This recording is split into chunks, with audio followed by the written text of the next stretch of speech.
लखनऊ के इंदिरा नगर में रहने वाली फतेह बहादुर जी अपनी बेटी मधु के लिए एक सुयोग्य वर ढूंढ रहे थे।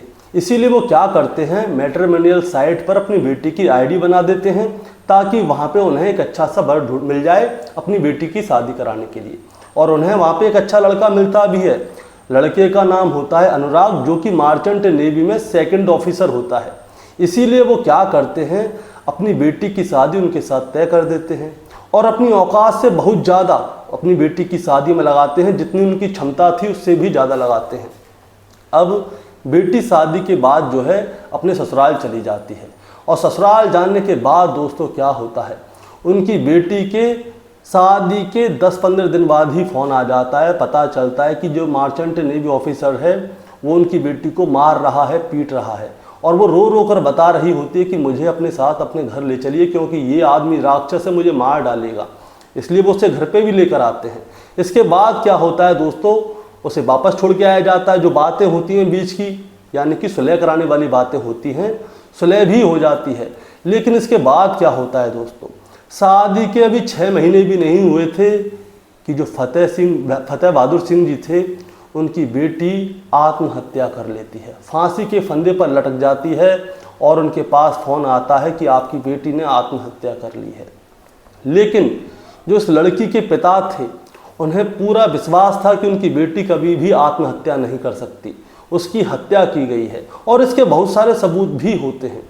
तो दोस्तों आज इनकी बेटी मधु के बारे में ही बात करेंगे कि आखिर ऐसा क्या हुआ था कि इनकी बेटी ने आत्महत्या कर ली या फिर इनकी बेटी की हत्या कर दी गई।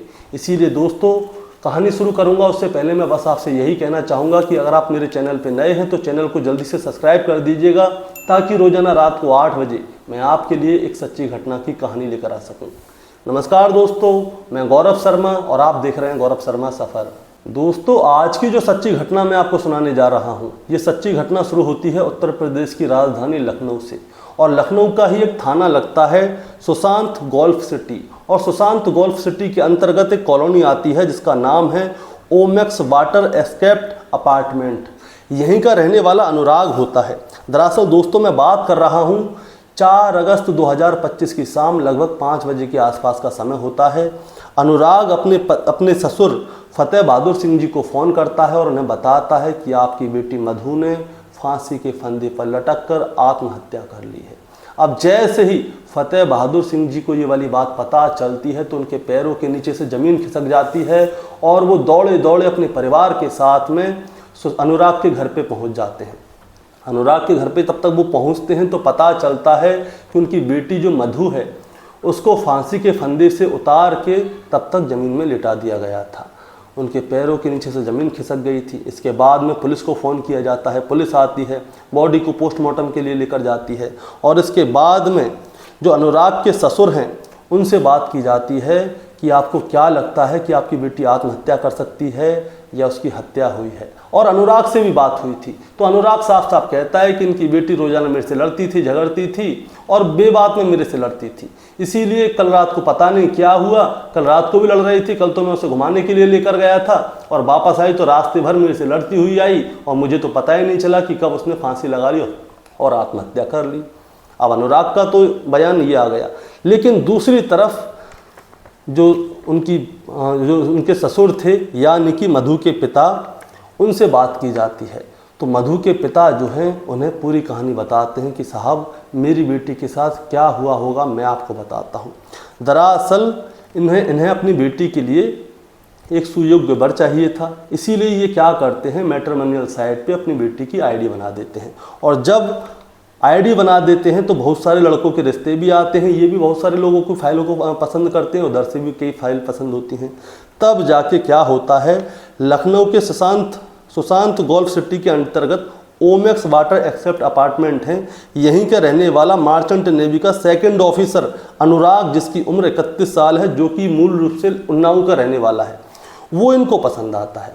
और ये जो हैं इंदिरा नगर के रहने वाले हैं फतेह बहादुर जी, उनकी बेटी का नाम है मधु। अब इन्हें जब अनुराग पसंद आ जाता है तो ये उनकी प्रोफाइल को लाइक कर देते हैं, वो भी उधर से रिप्लाई देता है। इसके बाद में इन लोगों के बीच में बातें होने लगती हैं। बातों के बाद में शादी की बात तय होती है और शादी के लिए जो अच्छा हो सकता था वो इनके पिता फतेह बहादुर जी अच्छा करते हैं। लेकिन अनुराग जो है 15 लाख रुपए की डिमांड करता है और घर का सारा सामान के लिए डिमांड करता है। लेकिन इनकी जो बेटी है जिसका नाम है प्रिया, इनकी 2024 की चैट है वो सामने आई है। वो कहती है कि हमारे पास इतने रुपए तो हो नहीं पाएंगे, हम 5 लाख रुपए आपको कैश दे देंगे और जो घर का सामान है वो सारा कर देंगे और शादी में जो कार्यक्रम होते हैं वो सारे कर देंगे। लेकिन अनुराग को ये वाली चीज़ अच्छी नहीं लगती। लेकिन होता क्या है, तारीख आती है 23 फरवरी 2025। 23 फरवरी 2025 को मधु और अनुराग की बहुत ही धूमधाम से शादी होती है और बहुत ही अच्छे रूप से शादी होती है। दोस्तों पहले मैं आपको मधु के बारे में बताना चाहता हूँ।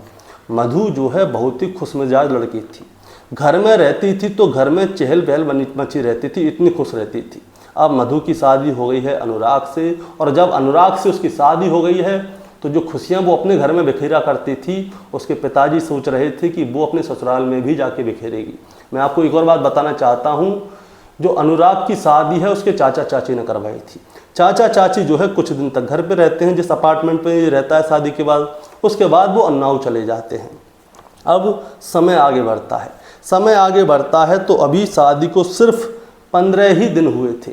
15 दिन के अंदर ही अनुराग जो है मधु के साथ में चीखना चिल्लाना शुरू कर देता है, उसे डांटता है, फटकारता है, छोटी छोटी बातों पे उसे ताने देता है कि तेरे बाप ने मेरे को क्या दिया शादी में, तेरे अच्छा तो मैं किसी से और से शादी कर लेता, वहाँ से ज़्यादा दहेज आ जाता। इसलिए क्या करता था, ये छोटी छोटी बात पे मारता था, पीटता था। तारीख आती है 10 मार्च 2025। 10 मार्च 2025 को एक प्लेट के चक्कर में अनुराग जो है अपनी पत्नी मधु को बेदर्दी से पीटता है। इतनी बुरी तरह से पीटता है कि एक ऑडियो रिकॉर्डिंग सामने आई है। मधु ने अपनी बहन प्रिया को फ़ोन किया था। वो बताती है कि दीदी आप मुझे यहाँ से आके ले चलो, ये आदमी जानवर है, मुझे मार डालेगा, मुझे इसने बुरी बुरी तरह से पीटा है, जिसकी वजह से मधु के शरीर पे जो है जख्मों के निशान भी आ गए थे। मुझे वापस लेने आया हूँ अभी कोई पैसे लेने वाले फिर बोल रहा हूँ मुझे कल बहुत मारा बहुत गंदी तरीके से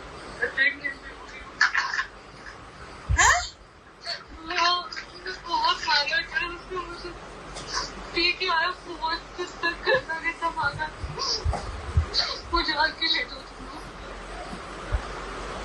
मैं अभी अल्ट्रासाउंड कराने जा रही हूँ। तो अकेले क्यों जा रही हो? मैंने इतनी बार बोला चलो मेरे साथ नहीं चले तो हम लोग आ रहे हैं ना, तो क्यों इस तरह करोगी? तुम बस लेने आओ, मैं अपना सामान पैक करके आऊंगी। उसको मुझे बहुत गंदी तरीके से मारा है, क्यों मारा क्यों है? क्योंकि पी रहा था कि तुम प्रियंका के बोतल रखी थी तो मैंने खाना पकड़ में रखती है, इनके सामने नहीं रखा। हाँ आ रहे हैं। इसके बाद इनके घर वाले जाते हैं और मधु के कुछ दिन के लिए घर ले आते हैं। लेकिन इसके बाद क्या होता है दोस्तों, मधु कुछ दिन तक अपने घर ले जाती है, उसके बाद में सुलहनामा हो जाता है। उसके बाद में मधु फिर से अनुराग के घर पे ही आ जाती है। अब अनुराग को जो है 30 अप्रैल 2025 को अपनी ड्यूटी पे जाना था, यानी कि मार्चेंट नेवी वाला आदमी था तो इसको शिप पे जाना था। अब मधु क्या करती है, वो अपने घर चली जाती है और थोड़े दिन तक ये लोग बहुत खुशी से रहते हैं। अब 30 अप्रैल 2025 आती है। 30 अप्रैल 2025 से अनुराग को 6 महीनों के लिए शिप पर ही रहना था और शिप जब वापस आएगा 6 महीने के बाद तभी अनुराग को वापस आना था। अब मधु अपने पति को छोड़ने के लिए जाती है, बड़ी खुश होती है, उसकी बहुत सारी फ़ोटो भी हैं। अब अनुराग चला जाता है, उसको 6 महीने बाद यानी कि अक्टूबर में आना था, लेकिन वो अक्टूबर में नहीं आता, वो आता है 22 जुलाई 2025 को। अचानक से ही मधु को ये मैसेज मिलता है कि मैं 22 जुलाई को आ रहा हूँ, तुम तैयारी कर लो घर पे खाने पीने की सब चीज़ की। अब मधु और मधु के परिवार वाले सोचते हैं कि ये तो अक्टूबर में आना था, 22 जुलाई को कैसे आ रहा है। चलिए कोई बात नहीं, अनुराग जो है 22 जुलाई को वापस आता है। इसके बाद क्या होता है दोस्तों, जब अनुराग आता है तो उसको वेलकम बैक के लिए मधु जो है पूरे घर को सजा देती है। ऐसे सेलिब्रेशन करते हैं जैसे अनुराग नहीं कोई भगवान आ गए हों उसके घर पे। उससे केक कटवाती है, उसकी फ़ोटो वीडियो और रील भी वायरल हुई थी। इसके बाद क्या होता है दोस्तों, अब इनके घर में फिर से वही सिलसिला शुरू हो जाता है। मैं आपको बताना चाहूँगा, अनुराग जो है वो शिप पे गया ही नहीं था, क्योंकि शिप अगर चल देगी एक बार तो वो 6 महीने बाद ही वापस आएगी, वो जल्दी कैसे आ गई। अनुराग कहीं नहीं गया था, अनुराग यहीं पे था और अनुराग अपनी पुरानी किसी गर्लफ्रेंड के साथ में किसी होटल में रुका हुआ था कुछ दिन के लिए, और इसके बारे में मधु को पता चल गया था। और जब मधु को पता चल गया था तो अनुराग उसके ऊपर ही इल्ज़ाम लगाने लगता है, क्योंकि मधु की जो है बहन है और अपने परिवार वालों से मधु बात करती थी। अब जब वो बात करती थी तो वो मधु के ऊपर इल्ज़ाम लगाता था कि तुम दोनों बहनें लेस्बियन हो, तुम दोनों शारीरिक संबंध बनाती हो, और छोटी छोटी बात पे उसको मारता था, पीटता था, झगड़ता था। मधु की हालत ऐसी कर दी थी दोस्तों, क्या बताऊं। मधु ने जो है एक कार ली थी जो कि EMI पे ली थी, उसके पति ने उसकी EMI बंद करवा दी, और तो और म्यूचुअल फंड से वो अपनी कार की EMI भर रही थी।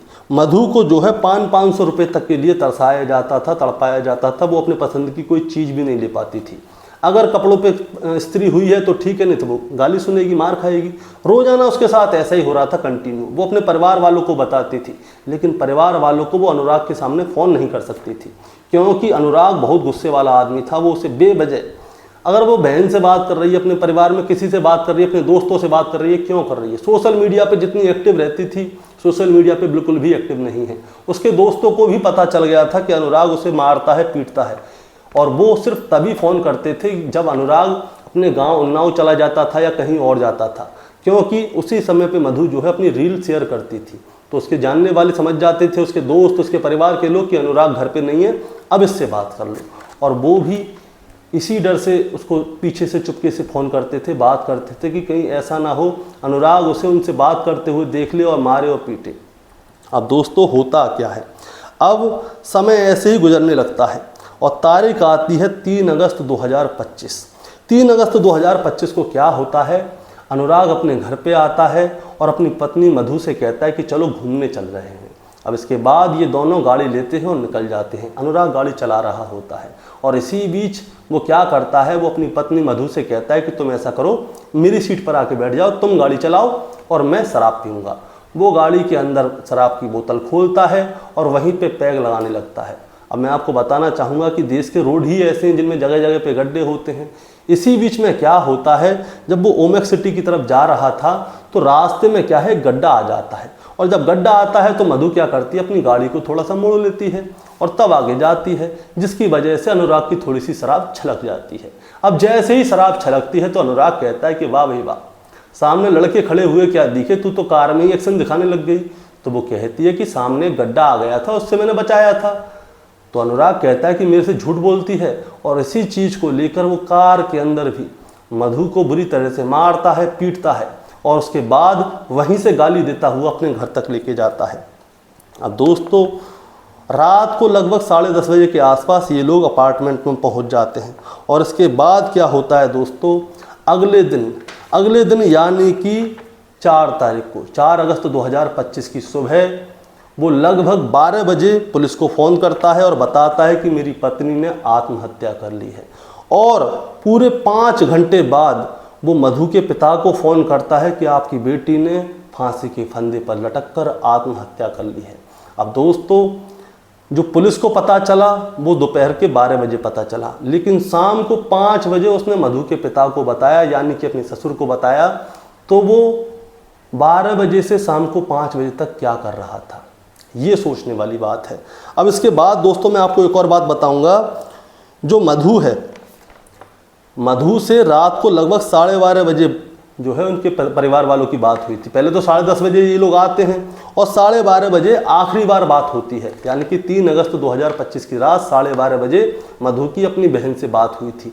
लेकिन उसके बाद में कोई भी बात नहीं हुई थी। उसके बाद सीधा 4 अगस्त 2025 की शाम को लगभग 5 बजे अनुराग अपने ससुर को फ़ोन करके बताता है कि आपकी बेटी ने सुसाइड कर ली है फांसी के फंदे पर लटक कर। अब मधु के पिता ने पूरी कहानी शुरू से लेकर आखिर तक सुना दी। अब इसके बाद क्या होता है दोस्तों, दरअसल जब ये अपार्टमेंट में जा रहे थे, रात को 10 साढ़े 10 बजे का समय होता है, तब उसका जो गार्ड होता है वो बताता है कि रात को ये लोग गाड़ी से आए थे। उसके बाद ये लोग लड़ते झगड़ते अपने अपार्टमेंट में चले गए और अपार्टमेंट के अंदर भी लड़ रहे थे, झगड़ रहे थे। एक और बात, जो उनके घर पे काम करने वाली मेड है उसको इसने मना कर दिया था कि तुम मत आना। इसके बावजूद वो मेड घर पे आ गई थी। वो बहुत देर तक दरवाज़ा खटखटाती रही, लेकिन इसने दरवाज़ा नहीं खोला। क्यों नहीं खोला, उसकी भी बहुत सारी वजह हैं। और इसके बाद दोस्तों बहुत सारी चीज़ें होती हैं। रात को लगभग 10:30 बजे अनुराग ने जो है ऑनलाइन फूड ऑर्डर किया था, यानी खाना ऑर्डर किया था। और मतलब शक की बहुत सारी चीज़ें हैं। वहाँ पे जितने भी सीसीटीवी कैमरे सबकी फुटेज निकाली जा रही है और अनुराग को गिरफ्तार कर लिया गया है और अब उससे पूछताछ हो रही है और इसकी कोई गर्लफ्रेंड है या नहीं है इसके बारे में भी जानकारी ली जा रही है और जो अपार्टमेंट के आसपास के लोग थे उन सभी से जानकारी ली जा रही है कि कहीं ऐसा तो नहीं कि किसी के साथ मिलकर इसने हत्याकांड को अंजाम दिया हो। एक और बात, जब मधु के पिता घर पे पहुंचे थे तो उससे पहले ही इसने क्या किया था, नौकर की मदद से उसकी लाश को फंदे से नीचे उतार लिया। मधु के पिता ने अपनी बेटी की हत्या जुल्म को छुपाने के लिए शारीरिक उत्पीड़ना, मानसिक उत्पीड़ना और दहेज, क्योंकि ये दहेज के लिए उकसाता था, इन सारी चीज़ों के खिलाफ अनुराग के खिलाफ जो है FIR दर्ज करा दी है। अब अनुराग को गिरफ्तार कर लिया गया है। दोस्तों सारे सबूत जो हैं अनुराग के खिलाफ हैं, क्योंकि अनुराग बेवजह मारा करता था मधु को और जब उसको अक्टूबर में आना था तो जुलाई में कैसे आ गया, क्योंकि सिर्फ अगर एक बार निकल जाएगी तो वो तभी आएगी वापस जब उसका पूरा काम हो जाएगा, वो अनुराग के हिसाब से नहीं चलेगी। ये सारे जो है अनुराग का प्लान का ही हिस्सा था कि उसे कब आना है, किस बात पे लड़ना है, परिवार के लोगों से बात नहीं करने देना, सोशल मीडिया पे एक्टिव नहीं रहने देना। उसके दोस्त सभी लोगों का ये कहना था कि जो मधु है वो पहले जॉब किया करती थी लेकिन अनुराग ने उसकी जॉब छुड़वा दी। मधु अभी भी जॉब करना चाहती थी तो अनुराग कहता है कि तुम सिर्फ वहीं पे जॉब करोगी जहाँ पे सिर्फ महिलाएं ही काम करती होंगी। और जब मधु से पैसे मांगा करती थी, म्यूचुअल फंड से अपनी कार की किस्तें जमा कर रही थी, तो अनुराग कहता है कि अगर मैं तुम्हें पैसे दूंगा तो तुम अपनी अय्यासी पूरी नहीं करोगी। बहुत सारी चीज़ें हैं। मधु की जो बहन है प्रिया, उसने बहुत सारी रिकॉर्डिंग और जो वॉइस रिकॉर्डिंग होती है वो सारी सुनाई थी जिसमें मधु बुरी बुरी तरह से रो रही थी। अगर हो सकेगा तो मैं वीडियो में डाल दूंगा, आप सुन लीजिएगा। दोस्तों इस कहानी को सुनाने का मतलब आपको परेशान करना या विचलित करना बिल्कुल नहीं है, बस आपको बताना है और जताना है। बताना जताना ये है कि मधु की बहन प्रिया और अनुराग की जो है 2024 की सोशल वो व्हाट्सएप की चैट जो है व्हाट्सएप इस समय वायरल हो रही है। अब वायरल होने पे साफ साफ अनुराग कह रहा है कि मुझे 15 लाख रुपए दो, ये दो, वो दो, फलान दो, ढिकान दो। लेकिन जो प्रिया है वो बता रही है कि मेरे पिताजी के पास इतने पैसे नहीं हैं, लेकिन जो बेहतर होगा वो करूँगा, 5 लाख रुपए देंगे और भी बहुत सारी चीज़ें। जब वो शादी से पहले ही दहेज मांग रहा है तो बाद में क्या करेगा। और बहुत सारे लोगों की ये गलत सहमी होती है। मार्चेंट नेवी हुए, बड़े ऑफिसर हुए या किसी सरकारी नौकरी में काम करने वाला हुआ तो क्या होता है, लड़की वालों ने ही एक गलत सहमी पाली हुई है कि मेरी बेटी की शादी होगी तो ज़िंदगी भर खुश रहेगी। अब इसी वजह से जो सरकारी नौकरी वाला है, चाहे मार्चेंट नेवी वाला है, चाहे कोई बड़ा ऑफिसर है, इन लोगों के भाव बढ़ गए। इन लोगों की अब जो है बोली लग रही है। कोई 20 लाख रुपए दे रहा है, कोई 30 लाख रुपए दे रहा है कि भाई मार्चेंट नेवी वाला तो उसको इतने लाख रुपए होने चाहिए। चाहे एक चपरासी है सरकारी नौकरी वाला, उसकी भी शादी 20-25 लाख से कम नहीं होती। अब लड़की वालों ने ही इनके भाव बढ़ाए हुए हैं। जहाँ पे भी सरकारी नौकरी वाला मिले और वो पैसे मांगे तो तुरंत पीछे हट जाओ। किसी के बारे में कोई पता नहीं है। माँ बाप अपनी बेटी को कैसे कैसे संजो के बड़ा करते हैं, उसे पालते हैं, पोसते हैं, उसकी खुशियों का ध्यान रखते हैं। और लड़की जब इनके घर पे जाती है तो ये लोग मारते हैं, पीटते हैं। सबके लिए नहीं कह रहा हूँ, जो गलत है सिर्फ उनके लिए कह रहा हूँ, क्योंकि बहुत सारी जगह पे सरकारी नौकरी वालों को साफ आता है ये सरकारी नौकरी कर रहा है तो 20-25 लाख रुपए लगेंगे। ये साफ है, आप लोग चाहें तो फैक्ट चेक कर लीजिए। लेकिन मैं सबके लिए नहीं कह रहा हूँ। लेकिन बहुत सारे लोग क्या है, दहेज के लालची होते हैं। वो कहते हैं कि मैं इस पद पे बैठा हूँ तो मेरे लिए इतना तो होना ही चाहिए। अब माँ बाप अपनी औकात से ज़्यादा, अपनी हैसियत से ज़्यादा बहुत कुछ कर देते हैं, लेकिन उसके बाद भी उनकी बच्चियों के साथ ऐसे होता है। दोस्तों आपका क्या कहना है इस कहानी के बारे में, आप ज़रा हमें कमेंट में बताएं। चैनल पे नए हैं तो चैनल को सब्सक्राइब करके जाएं ताकि रोजाना रात को 8 बजे मैं आपके लिए एक सच्ची घटना की कहानी लेकर आ सकूं। वीडियो को जाने से पहले बस एक बात बोलना चाहता हूं, कमेंट सेक्शन को अगर आप न्यू स्लाइड करेंगे तो वहाँ पे हाइप का ऑप्शन आएगा। वीडियो को हाइप कर दीजिएगा ताकि ये हमारी कहानी और लोगों के पास भी जाए और हमारा चैनल थोड़ा बहुत बूस्ट हो जाए। नमस्कार।